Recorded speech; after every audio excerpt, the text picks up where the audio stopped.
Hello guys, അപ്പോൾ നമ്മളിന്ന് ദൃശ്യം 3 കണ്ടിട്ടുള്ള വരവാണ്. നമ്മൾ രാവിലെ 8 മണിയുടെ ഷോയ്ക്ക് പോയി കണ്ടു. അപ്പം പടം അടിപൊളിയാണ്. പഴയ പോലെ തന്നെ മോഹൻലാലിൻ്റെ പെർഫോമൻസും കാര്യങ്ങളും എല്ലാം പടത്തിൽ അതേപോലെ വന്നിട്ടുണ്ട്. പിന്നെ എടുത്തു പറയാൻ ദൃശ്യം 1-ൻ്റെ അത്ര ഇതുവരെ 3-2 വന്നിട്ടില്ല. അതേപോലെ തന്നെ 3 ഒരു നോർമൽ പടം. ജിത്തു ജോസഫ് പറഞ്ഞ പോലെ തന്നെ ഒരു നോർമൽ വലിയ ട്വിസ്റ്റുകളില്ലാത്ത ഒരു പടം.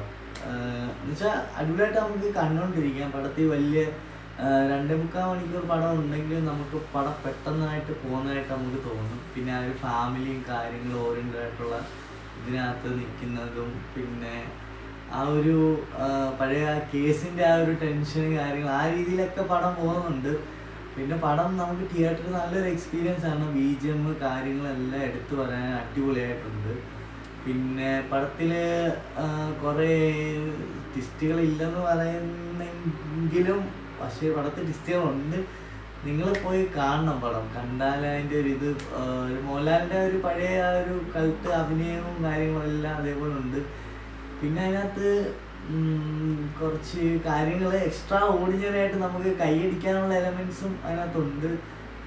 പിന്നെ പടം അറിയാമല്ലോ, ദൃശ്യമാണ്, ജിത്തു ജോസഫിൻ്റെ പടമാണ്. അപ്പോൾ എന്തുകൊണ്ടും അതൊരു വെർത്താണ് പടം കാണുന്നത്. പിന്നെ പഴയ ഓഡിയൻസിനെ വെച്ച് നോക്കുമ്പോൾ പുതിയ മലയാള സിനിമയെ വെച്ച് നോക്കുമ്പോൾ കമ്പാരിസൺ ചെയ്താലും ആ ഒരു സിനിമയുടെ ടെക്നിക്കൽ സൈഡ് ആയാലും അതിൻ്റെ കൂടെ തന്നെ കയറിയിട്ടുണ്ട്. പിന്നെ ഒരു നെഗറ്റീവായിട്ട് തോന്നിയ കുറച്ച് ഒരു സോങ്ങും കാര്യങ്ങളൊക്കെ കൊടുക്കായിരുന്നു.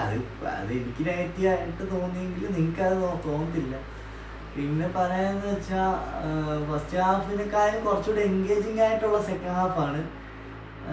എന്നിരുന്നാലും പല രീതിയിലും പടം നമുക്ക് എൻജോയ് ചെയ്യാൻ പറ്റും. ക്ലാപ്പ് ചെയ്യാൻ പറ്റുന്ന ഒരുപാട് സീനുണ്ട് എടുത്തു പറയാൻ.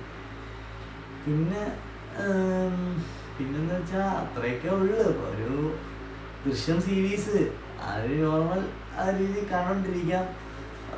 ലാഗും കാര്യങ്ങളൊക്കെ പൊതുവെ കുറവാണ്. എല്ലാവരും പറയുന്നുണ്ട് പടം എല്ലാവർക്കും ഇഷ്ടപ്പെടുക തന്നെ ചെയ്യും. അപ്പം ശരി, അടുത്ത വീഡിയോ വരാൻ ബൈ.